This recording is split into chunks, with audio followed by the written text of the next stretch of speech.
Hampir kehilangan segalanya, hingga akhirnya melesat menjadi manusia pertama yang menembus kekayaan lebih dari 1 triliun dolar. Dan semuanya berawal dari game sederhana bertema luar angkasa yang ia ciptakan semasa kecil, Elon Musk.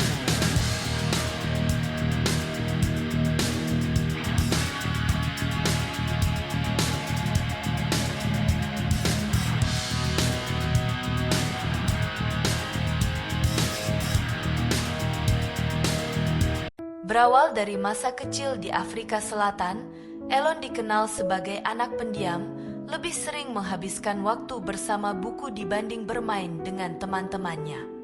Konon, ia mampu membaca hingga 2 buku dalam sehari dan melahap ensiklopedia hanya karena rasa penasaran yang besar. Ketika anak-anak lain sibuk bermain di luar rumah, Elon justru tenggelam di depan komputer, belajar pemrograman secara otodidak. Hasilnya, ketika usianya baru 12 tahun, Elon berhasil membuat sebuah game sederhana bertema luar angkasa bernama Blastar. Game itu kemudian dijual kepada majalah komputer seharga $500. Nilainya memang tidak besar, namun bagi seorang programmer muda, itu adalah bukti pertama bahwa ide di kepalanya bisa berubah menjadi sesuatu yang bernilai. 1989, Elon mengambil keputusan besar, meninggalkan Afrika dan pindah ke Kanada mengikuti ibunya. Di Kanada, Elon menerima hampir semua pekerjaan yang ada, mulai dari membersihkan boiler hingga pekerjaan fisik yang melelahkan. Bukan pekerjaan impian, tetapi membentuk daya tahan mentalnya menjadi lebih kuat. 1992, Elon pindah ke Amerika untuk melanjutkan kuliah di University of Pennsylvania. Setelah lulus dan berhasil meraih 2 gelar sarjana di bidang ekonomi dan fisika, Elon diterima program doktoral di Stanford University. Namun, hanya 2 hari setelah perkuliahan dimulai, ia meninggalkan kuliah. Saat itu, Elon melihat sesuatu yang belum disadari banyak orang. Internet baru saja memasuki masa pertumbuhan yang luar biasa, dan ia tidak ingin hanya menjadi penonton. Bersama adiknya, Kimball Musk, Elon mendirikan startup pertamanya, Zip2. Mereka bekerja tak kenal waktu, bahkan tidur di kantor. 1999, kerja keras itu terbayarkan. Zip2 diakuisisi oleh Compaq senilai $307 juta dan Elon memperoleh $22 juta dari transaksi itu. Bagi banyak orang, jumlah itu sudah cukup untuk pensiun muda, tetapi bagi Elon, itu hanyalah modal untuk mimpi yang jauh lebih besar. Tak lama kemudian, Elon mendirikan X.com yang setelah melalui merger dan berbagai perubahan, berkembang menjadi PayPal.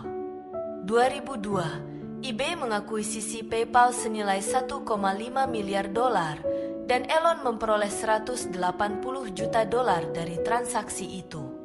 Kini ia memiliki kekayaan yang cukup untuk hidup nyaman selamanya. Namun, Elon memilih untuk mempertaruhkan semuanya. Di tahun yang sama, Elon mendirikan SpaceX, bermimpi membawa manusia ke Mars. Banyak orang menertawakannya karena saat itu, bahkan perusahaan antariksa terbesar sekalipun belum mampu melakukan apa yang ia janjikan. 2 tahun kemudian, Elon juga menjadi investor utama sekaligus pemimpin Tesla. Di masa itu, mobil listrik dianggap lambat dan mahal, tidak akan mampu menggantikan mobil bensin. Sebagian besar analis percaya Tesla tidak akan bertahan lama. Hingga akhirnya, badai menghampiri Elon, 3 roket SpaceX gagal mengorbit, puluhan juta dolar lenyap. Di sisi lain, Tesla terus mengalami kerugian operasional. Tekanan datang dari segala arah, investor mulai kehilangan kepercayaan. Elon semakin dekat dengan kebangkrutan.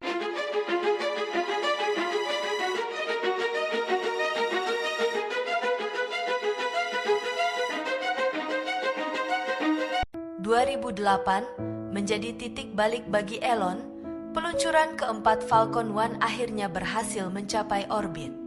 Tak lama kemudian, NASA memberikan kontrak senilai 1,6 miliar dolar kepada SpaceX. Di waktu yang hampir bersamaan, Tesla berhasil memperoleh pendanaan baru yang membuat perusahaan tetap bertahan. Dalam hitungan minggu saja, Elon selamat dari kebangkrutan. SpaceX berhasil menurunkan biaya peluncuran roket melalui teknologi roket yang dapat digunakan kembali, sesuatu yang sebelumnya dianggap mustahil di industri antariksa. Ambisi Elon semakin tak terbendung. 2015, ia mengembangkan Starlink, layanan internet berbasis satelit orbit rendah. 2016, mendirikan Neuralink untuk menghubungkan otak manusia dengan komputer.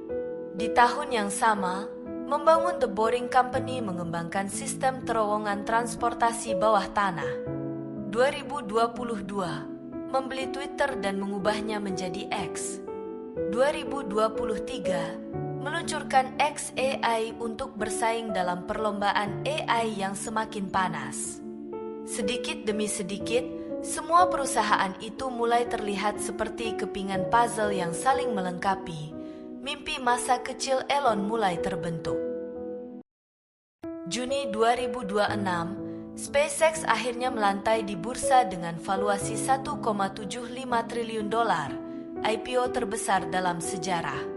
Bahkan dengan IPO SpaceX ini, membuat total net worth Elon melonjak tinggi hingga menyentuh 1,4 triliun dolar, menjadikannya triliuner pertama di dunia. Yang jauh lebih menarik adalah arah bisnis yang sedang dibangun Elon. Elon tampaknya tidak lagi melihat SpaceX sebagai perusahaan roket semata, melainkan fondasi bagi infrastruktur masa depan. Bagi Elon, tantangan terbesar AI bukan lagi membuat model yang lebih pintar, melainkan menyediakan energi yang cukup untuk menjalankannya. Karena itulah muncul gagasan yang terdengar sangat ambisius, membangun pusat data di orbit yang ditenagai langsung oleh energi matahari. Sebuah konsep yang jika berhasil dapat mengubah cara dunia membangun infrastruktur komputasi, tetapi jika gagal, Elon dan para investor akan menanggung kerugian yang sangat besar. Selama puluhan tahun, Elon Musk telah berulang kali membuktikan banyak hal yang awalnya dianggap mustahil, ternyata bisa menjadi kenyataan.